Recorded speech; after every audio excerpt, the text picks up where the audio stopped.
Hey, this is Ryan from 60 Cycle Home, the Guitar Podcast. Today I'm going to shoot out the Boss Angry Driver in collaboration with JHS Pedals and the classic, the cult classic, the heavy metal HM2 by Boss, a favorite among Swedish death metal bands. They like to turn all the knobs all the way up into a crispy amp and release those Bs.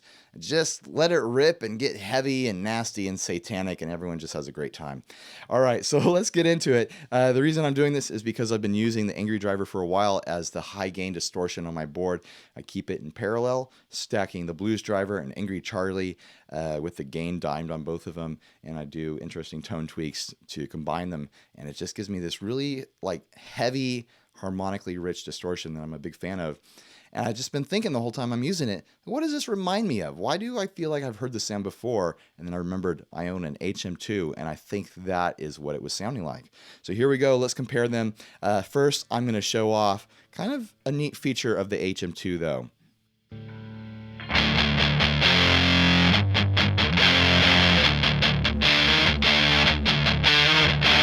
So that's the setting I like to keep it on, but let's explore why people turn that knob all the way up. Here, I'm going to leave it right about there. You'll notice when I turn it down,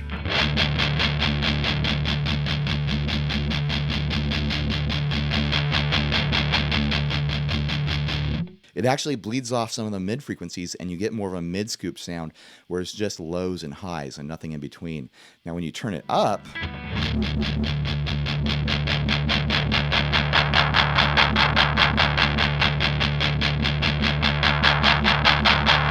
you actually get this nasal mid hump in the signal that is the reason why people do that. Well, the reason why they turn those knobs all the way up is it's almost like the tube screamer of heavy metal. It helps lift you up out of the mix. It puts you on top of the mix. It's perfect for pushing an amp into, further tube distortion and giving you just this cutting tone that lifts out of a mix that's normally mid-scooped. So I can totally see why people turn it all the way up. For my purposes, I like to have it just before that nasal sound starts. Like right about there, and then I roll off the lows a little bit.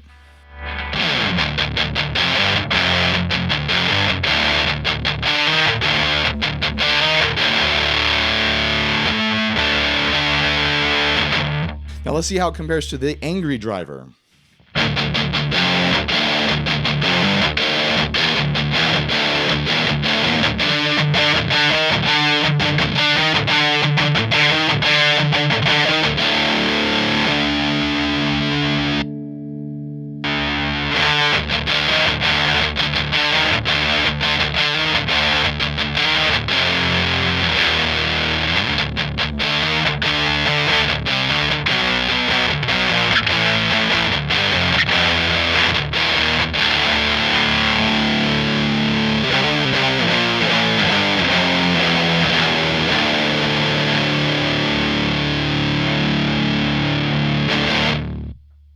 So the HM2 definitely has more of a metal voice to it, but the Angry Driver has a really similar drive character. I feel like the way the dirt stacks in the parallel mode gets you really close to the dirt in the HM2 without having that heavy metal scooped gnarly metallic voice to it. It's got more of a round, warm, mid character that I really enjoy.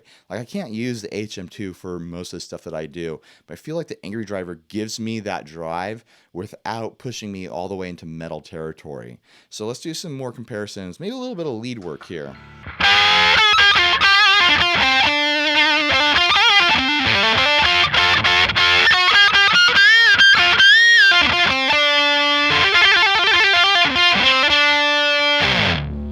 And now the Angry Driver.